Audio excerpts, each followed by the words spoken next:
Hi, I'm Representative Al Ball, the Sound. We're back with Who's Looking Out for You with my great co-host, Representative Jeanine Notter from Merrimack. Always a pleasure. You know, I mean, I already asked you in the last show. We're fortunate we do 2 shows a day there. But for this show here, where are you at on Miles again? And maybe we can get our special guest to run with you sometime. Oh, that'd be awesome. Yeah. But where are you at on Miles? Well, in 2017, I ran 1,369 miles, and that was the most I've ever done. Well, I passed that up last week, so now I'm at 1,388 miles. Oh, that's awesome. So. Well, you know, we got a special guest today there. Very special guest. And you know, I mean, the polls are showing that he's doing a great job. Highest ranking Republican in the state of New Hampshire, I believe. That's what I heard. Welcome, Governor. How are you? How are you? Governor Welcome, Chris Governor. Sununu. Nice to see you. Governor, nice to it's see you awesome to have you here in Londonderry. And I'm just getting you know, over 1,300 miles ran. Yeah. I can't get over that. She's unbelievable. You want to run a marathon with her? I did my marathon in 2004, and that was the bucket list, and I'm done. Yeah, I'm pretty much done. Yeah. Now, this show is Who's Looking Out for You, but prior to this, it was called Chatting with Jeanine, and I had various different shows, and I started in Merrimack in 2006, and I had your brother on once when he was the no senator, kidding. and he didn't know me, but it's funny because I know his wife, I know Kitty, and I know you're our governor, but I don't think I've ever met your wife, so isn't that weird? Valerie, Valerie is, she's quiet, like she's a mom. I mean, that's what, Well, you have young kids, too. Yeah, we have a 14-year-old, a 12-year-old, a 5-year-old, Right. so she's kind of a mom first, and that's kind of her priority. She has a few passion projects she really focuses on. She works a lot with kids and early childhood education and early childhood development. She works with City Year and Best Buddies and programs like that, but it's hard, the whole first lady thing. Well, She doesn't like that type. She likes first mom. Well, not you're first lady. being the I governor. like Is that she too. also running the family business, the Waterville? No, nope. No? So once I became governor, I really had to step completely away from Waterville Valley. So my father, my brothers are still involved. They're on the board there, but I don't have any involvement anymore. So seems to be doing well, but I got a 25-hour a day job. So No, a little bit. 25-hour day job. 25 hours. You ain't kidding. You do. Governor, you know, you just said you're coming off a successful 2-year, term. Let's make You it got 4. young children. We want to make it 4. But why do you put yourself through this here? You know, your family, everything, with the hours, because you're everywhere. Yeah. Why do you do that Look, to you? well, it's what we all do. I mean, it's public service. It's New Hampshire. It's how we give back. And look, some people join the planning board, or some people join the school board, or some people don't volunteer time at a nonprofit or whatever it is. But we are a state. We're local control. We rely on communities and nonprofits and one-on-one interaction to get the best results. And so, you know, my skill set is definitely much more suited to being governor in terms of, you know, trying to bring some executive leadership, some ideas and the principles of business into government, planning for the long term, strategic thinking, trying to bring people together in a cohesive manner. You know, my brother, as you mentioned, was a senator. I couldn't be a senator. I couldn't do it. I just, that's not my skill set. Nor would I want to go to Washington. God bless anyone who does. I know someone that either. worked for him, and she said that the senator walks very fast. He walks very fast. I'm number 7 of 8 kids. And my dad grew up in Queens, in New York. So he moved quickly. And if you didn't keep up with him walking, you got left behind. behind. Oh yeah, there was no time to strike. So we all move. We all eat a little quickly. We all move a little quickly. Since you mentioned your dad, in April vacation, I took some boys up for a hike. And well, we tried. We didn't make it to the top because it was still a lot of snow. But we also stopped at the ski museum up at Cannon Mountain. Yeah. And it wasn't open yet, but they saw us in the parking lot and they let us in. I wanted the boys to see Bodie Miller's medals. Oh yeah. And they had a display up, and I'm like, oh, hey, there's Governor Sununu. There's pictures of your father on display up there. Yeah, you know, we grew up skiing a lot, and you know, in New I wouldn't have Hampshire, guessed that. it's a huge pastime for New Hampshire. So it's you know, one of the you kind of go around and you visit some of the different resorts. At the time, the state still runs and owns Cannon, and we don't do that with Sunapee as much anymore. So we used to spend a lot of time at Cannon, just trying to promote travel and tourism. It's a huge part of our economy, so it's kind of a big deal for us. I Facebooked it immediately and got likes right away. Yeah. Well, you know, I feel fortunate because his father's in my living room every few days. You know, in the morning they're talking on Fox. Oh, on Fox. Oh, yeah, the so, Planet yeah. Fitness for me, Yeah. well, it was, but So now I that's just awesome. run outside. Yeah. But anyways, Yeah. you had the first I question. did. I had a question. What are you most proud of in your 2 years as governor? That's a good question. Most proud of. Look, we've really gotten a lot done. right? And it isn't just myself as governor, but it's working with the House, it's working with the Senate, you're working across the aisle when you have to do it. But we laid out a very aggressive agenda, a big agenda, and a lot of folks said, well, you'll never get all that done. And we knew that. We knew you can't get everything you want. Yeah. But we fought hard for everything we did, because even if you don't get something done, it's important to have the conversation and try to move the ball forward. And maybe you don't get the perfect piece of legislation, but you try to get a good piece. So not just the fact that we got a lot done, but I think in terms of how we did it, right? If we had twisted arms and we had been negative and we had, used political influence every which way we could just to get every little thing we wanted, we weren't going to get very far. So we really tried to have a different strategy in terms of bringing everyone to the table, working collectively, working cohesively, sticking true to our principles and where we think the state needs to go, and lowering taxes and deregulation and all these things that we really think maintain that New Hampshire advantage, but making sure everyone had a voice. Doesn't mean we always agreed, right? And you can have political debate and discussion, and it gets pretty heated, as we know. Yeah. But at the end of the day, New Hampshire is moving forward very, very well.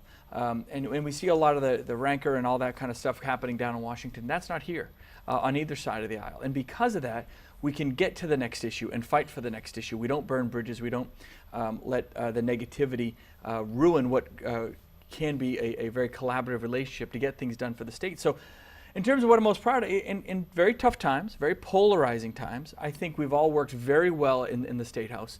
All 400 House members, the 24 senators, and the governor and the 5 executive councilors, really working well, having our differences, but knowing that we all got to come together really for the greater good, and making sure we're taking care of the 1.3 million people that are counting on us to do our jobs. So I'm on the Science, Tech, and Energy Committee, and we had a bill signing at Sauer. When was that? A month or two? About a month ago. It's still warm, but you want to talk about any of those bills? So, I mean, look, we've had a lot of great bills, a lot of great signings. We're going to be in Merrimack doing a ceremonial signing for a lot of the bills we did on for the local property tax stuff, right? One of the one in Merrimack today is significant because it really signifies kind of a change in approach when the state has some extra money, and we do. I mean, one of the challenges we have is when you have a little extra money, you don't just create bigger government, right? Thank you. You either put it away in savings or you return it. Well, who are you going to return to? The property taxpayer. So we did the $35 million back for roads and bridges. Yep, Every town got a check last year. $20 million in the $30 million actually in the Safe Schools grants, right, which just provide infrastructure at a local level. Projects that otherwise would have been paid for by local property taxes. We're able to provide some flexibility there. The $275 million that we're putting out for clean drinking water infrastructure, which is very important in this part of the state, as you know. And there's not a single taxpayer dollar in that one. So by, again, investing for the long term, planning for the long term, but then making strategic one-time investments where you can in infrastructure. Look, the economy's booming, but it's not always going to be booming. We got to accept that. Right. There will be a recession down the road at some point. My job is to make sure that when the rest of the country might hit a recession, we hit a little blip. You know what I mean? That's right. Like Joseph in the Old Testament. There you go. Right, yeah. That's right. You invest in the long term. There were some things there which I was impressed with you because we voted against some bills and they ended up being passed with a few Republicans and you vetoed those. Yeah, they took them off the table. You've been fighting to drop energy costs. Can you Energy talk rates. about those vetoes that you did? Look, because we the supported. vetoes on supported it, and I appreciate that. Look, these energy bills, when an energy bill comes to me, my first and foremost litmus test, if you will, is this going to raise rates or lower rates? And when you have a state that has some of the highest rates in the country, who does it affect? Who's going to pay for these bills that constantly raise rates? It's the elderly, it's low-income families, it's those who just don't have the means to keep the lights on and keep the houses heated anymore. So they're my first priority. I understand the special interests and groups that want these bills to keep this or that subsidized, whatever it is. And I'm not against subsidies per se, but I think that if we're going to subsidize, let's make sure they're getting to those who need it the most, right? You want to put solar panels up? Okay, put them on an apartment building so those that don't have the means can actually pay the bill. Put it on a retirement community, right? So for those on fixed incomes, again, can pay that electric bill. These giant solar arrays that just put money into these, they make them more energy generators. That's not helping the individual. And I think that's where we've really tried to make a big focus in terms of the change in approach at the state level. We're not about the institutions. We're about the individual, right? You bring the individual into your office and say, what can we do to help? where did the system break down? Where can we do better? How do we lower rates for you? How do we make a difference in your life? And by focusing on the individual, by letting them drive the policy, if you will, their stories help create better policy. That's where we move down the road. These energy bills didn't do that. These energy bills were massive subsidies, subsidies to help a select few. And again, if it's going to raise rates across the state, I just can't support it. You know, it's a tax. And as of yesterday morning, there were signs still up when you go from the Everett Turnpike north and onto 101 towards Manchester. Stop the biomass tax, stop the biomass tax. Yeah. Like, And well, it we is a tried. tax. It's Right. $100 million We we're going to lost pay over that. the next 3 years.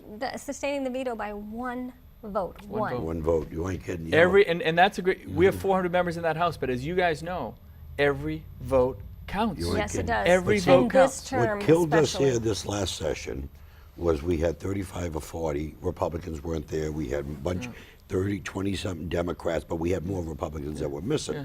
And I Attendance. understand. You gotta show Attendance was up. terrible. Oh, yeah, If I you're know, gonna and run everyone for who was office, you gotta missing, be there. they- You're there every day. Yeah. I'm there. She's there voting, but we need more. If everybody was You there know, every yeah. day, we would have. I mean, instead of 85, 90% of our agenda, we got almost 100% of our Right. agenda done. But we lost a lot of those bills Yeah. just because of By- attendance yeah. issues. It's tough. And this one was one vote, but there have been others Would too you that were lost. would you support solar, that bill to come back, but to be wholesale Exactly. versus retail? So you've hit it right on the head. That solar bill wasn't a bad bill. The amendment that got shot down would have been great. It basically said that we're going to build these solar arrays, but when we sell power, they're going to get the retail rate, the premium rate.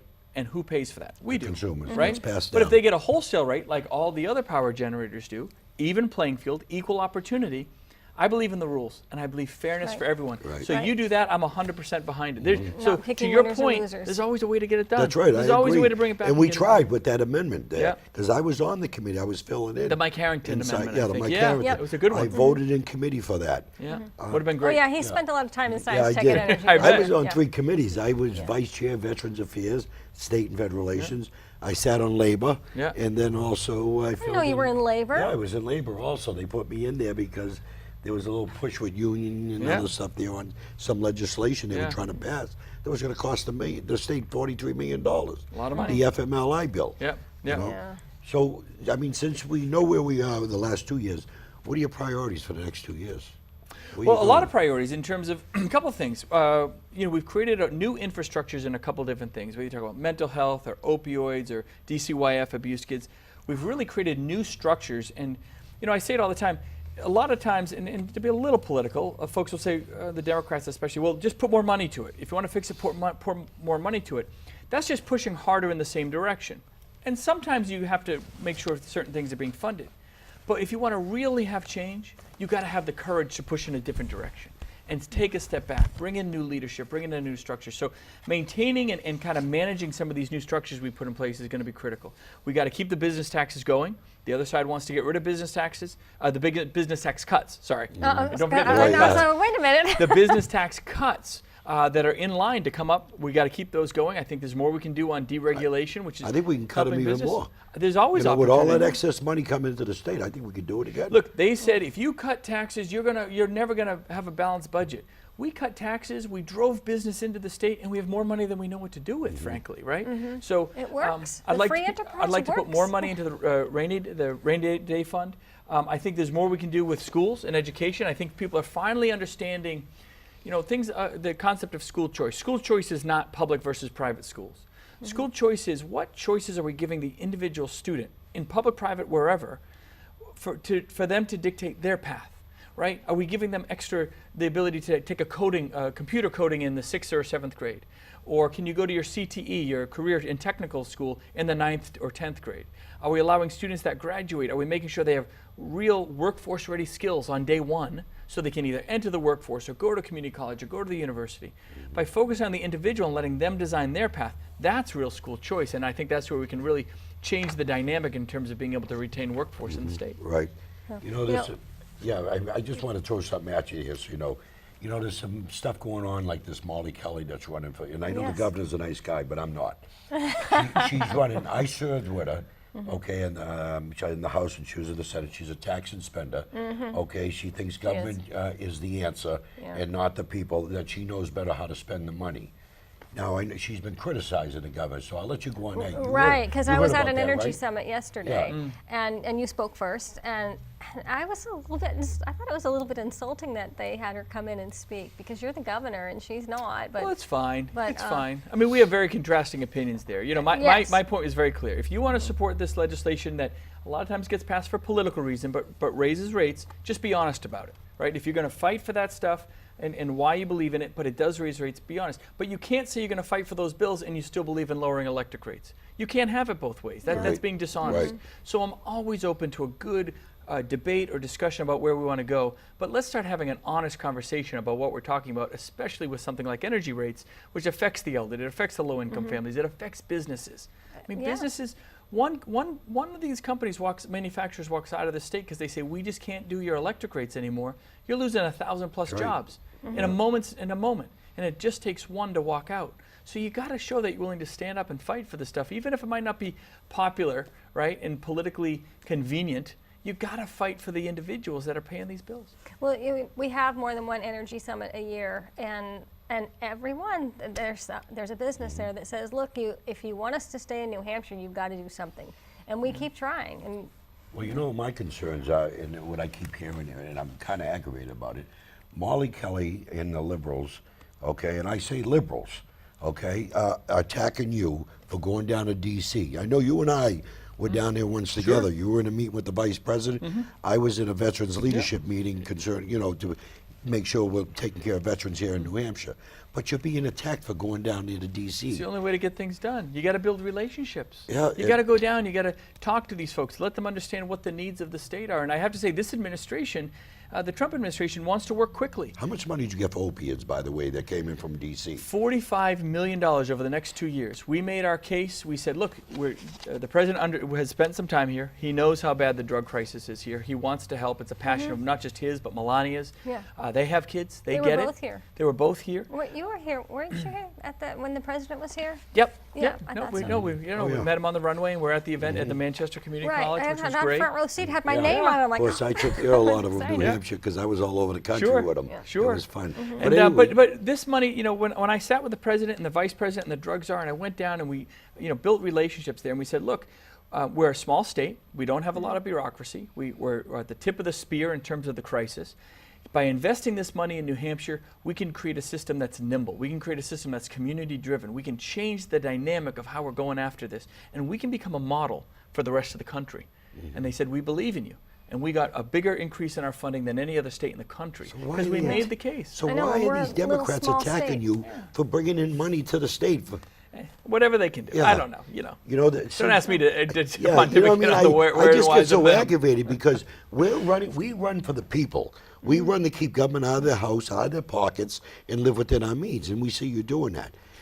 That money, there was something that, since I brought that up, this weekend I met a young kid who had a drug problem. He's been 2 years drug free with this teen Challenge. challenge. It's a great program. It's run by religious, no state money, no federal money. Zero state dollars. No. well, they have that in Out California of that, too. Everywhere, yeah, big. out of that 45 million, wasn't there something in there that we could fund Christian groups? A little bit, not really. So there's a small amount of money in there that is flexible, but Teen Challenge, just so folks know, Teen Challenge is an organization that's across the country. Here in New Hampshire, it has some of the highest success rates of recovery, and it's Right. phenomenal. It's like a 15-month program. It's intensive. It takes some of the toughest of the tough young people. I mean, these kids have gone through, just a real tough road. And you wouldn't They'll do think, a show. but Yeah. with through religion, through the Bible, they find a better path for themselves and they stay with it. And it isn't just a 28-day program. We know those programs, they work for some but not for all. This Yeah. is an intensive program, wraparound services, and they don't get a penny of government money. So when you have one of the most successful programs in the state without any government money, there's certain federal laws that prohibit that. There are certain things we can do to help some of the services that surround a program like that. There's certain funds that we can use to help with some of the infrastructure, but I mean, long term, until they change the federal law, there's not a whole lot we can do. What we with a lot of the religious-based programs, and let's remember, a lot of the best recovery programs in the country 40, 50 years ago were founded in church basements, right? I call that the Army. That's the army of volunteers, peer-to-peer support services. There's a lot of amazing things that have come out of those programs with no government intervention, no government money, and they want to help. They want to volunteer. They want to be part of our program. So this new hub and spoke model that we're going to create across the state, so no one has to drive 200 miles down to Manchester to get services. They can get them in Berlin or in Littleton or in Hanover, wherever you might be.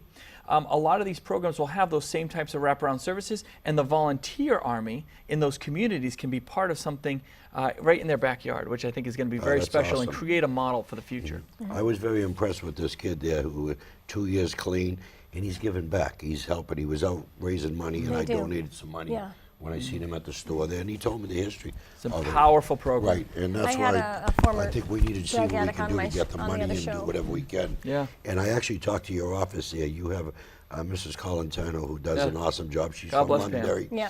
She works for you. She's going to get me the name of the director because I want to do a show here in Londonderry with her. Oh, that'd be great. You know, on the problem there and what's out there, you know, for to help. Oh, 'Cause some great. You mean parents- specifically with Teen Challenge? With Teen Challenge, Oh, yeah. Pastor Steve will Yeah. come down. He's great. Right, because Yeah. some parents don't Have know you where to visited? go.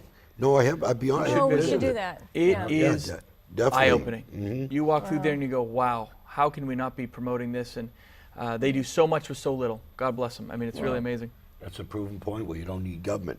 You know, there was another thing here which concerns. We actually went over. We don't usually do this, but we got together and we said, you know, we got to have questions. Right, we got to. We can't want to have a make dull moment we with the want to governor. make sure we were right on the ball with you because the people need to know Sure. what you've done. Yeah. Republicans are terrible on getting our message outside. We're not good at it. No, We're we're not good not. at it. And we're We're also not. complacent. Have you noticed that when things are going well, Republicans get complacent? And this is not the year to be complacent. No. Get out there and you Gotta have have to fire. vote. You have to vote. What the people don't realize, for 100 years, 1784, this state has been controlled by Republicans, House, Senate, Governor. My first 2 terms was all Democrat. Yeah. They spent almost $900 million.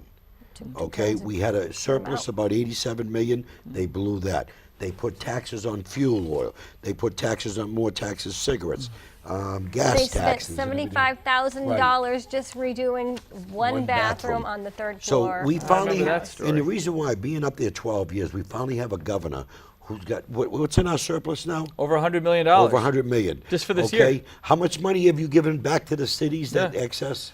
Oh, 65 million directly plus the 275 million we're doing in drinking water over the next 10 In years. the so 12 it's coming years, back to the property tax 10 of payers. them under Lynch and Hassan. I've never seen one dime go back to our community. There was over I've seen- 100 new taxes and Yeah, fees during their that's right. time. It's You know, unbelievable. And Yeah. the people Hey, don't realize You know what the that. difference is? It's not our money. Right. Right. For those of us in the State House, I think the Republicans have the understanding it is not our money, it is the people's money. Right. And when you have extra, you return it to Mm-hmm. the people. You put some in savings, save for a rainy day, that's why we call it the rainy day fund. Right. And send the rest back for infrastructure projects, offsetting property taxes, whatever it might be. There's some other folks in Concord that seem to be empowered with this idea it's their money, but it's not. Yeah. You notice I just let him into that other question we discussed that we Yeah. wanted to know. Yeah. You know, What's that that? it seems, you want to go with that question Yeah. there and put him on the spot? Without All my right. glasses, I can Well, read it. It seems that all Democrats want to do is talk about things that will raise taxes. Tell everyone that's watching this show, where do we stand, Republicans, on taxation? We cut taxes, we returned money to property taxpayers, we focused on deregulation, and the economy's booming. And we have more money to do than we know what to do with at the state level. When you do the right things by individuals, when you do the right things by business, when you, as you said, kind of do right by them and get out of the way and let the markets and let the communities drive their success, that's where, again, you can create opportunities for yourself at the state level. Now, did we need some more funding for prevention programs at DCYF? Yes, but we were careful about it. They're new programs. They're going to get exactly where we need to be. We don't need to, triple the size of government to do that. We focus on priorities. We focused on kindergarten. Didn't cost anyone a single taxpayer dollar. We focused on mental health.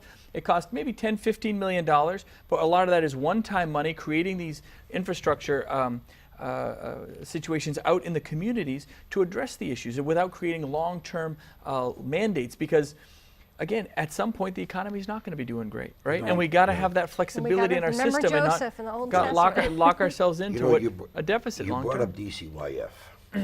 And one of the things I've seen, and I get a little aggravated, and I know you're trying to get a handle or you're pushing them, the extra money that they keep coming back to overspending. How do we get a handle on controlling them on their spending? And are we are we looking at what they're doing? Are they productive? Is there an audit? Is there something? So- are we getting our money, for our buck? So for those who don't know, Health and Human Services, a single department in the state, is 30 to 40% of the budget. I mean, it's a huge part. So it's a massive department. Now, I don't believe you got to, some people say, well, just break it up. It'll be easier to manage. I don't necessarily think that's true, but I think we have to challenge ourselves, and we have good relationships there. We have Jeff Myers, I think, works with the legislature and works with his staff, and there's good staff. But we have to challenge ourselves to say, how can we do it better? How can we find efficiencies in the system? How can we bring either better management practices to bear? How can we learn from other states? DCYF is one example where we came in and we realized the crisis was so bad. The first thing I said is, we got to move those in management out. Find another position for them or move them out completely. We brought in a whole new team for folks, most of folks from outside of the state. That gives us kind of a different perspective. They can find efficiencies in our system. They can find different ways of doing it, different programs that are more community-based instead of a single centralized government-only approach. And we're having some success. DCYF, mental health, opioids, those are things where we've changed the structure. My guess is we're not going to see some of the best impacts. The best is still yet to come, frankly, because those programs take some time to really turn over. We funded some more positions there. We're still trying to fill them, right? We're still trying to get folks to the front lines. I believe if you are going to spend more money, get it to the front lines, not in terms of all this admin and management up here. Get good people there, but get the money to the front lines for those individuals. We have too much. You got to be bottom heavy Right, in programs like that. So you can manage the cases. Cases of neglect aren't going untouched, but it's still affordable.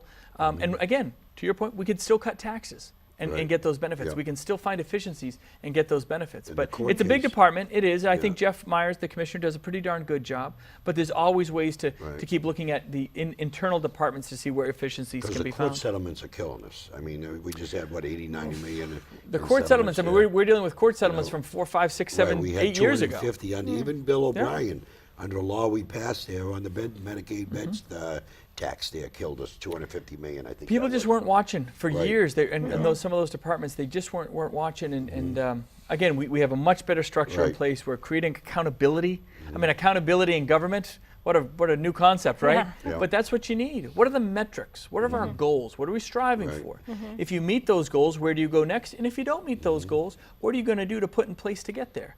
I mean, those are the management philosophies we're trying to bring to the table and empower our commissioners to feel confident about bringing their division directors and all those sub-departments, just managing the system better. When you do that, you can do it much better with less money and better outcomes. Well, there's another area, I don't know if you're aware, and I know you're on Veterans Affairs Committee, is the Veterans Home.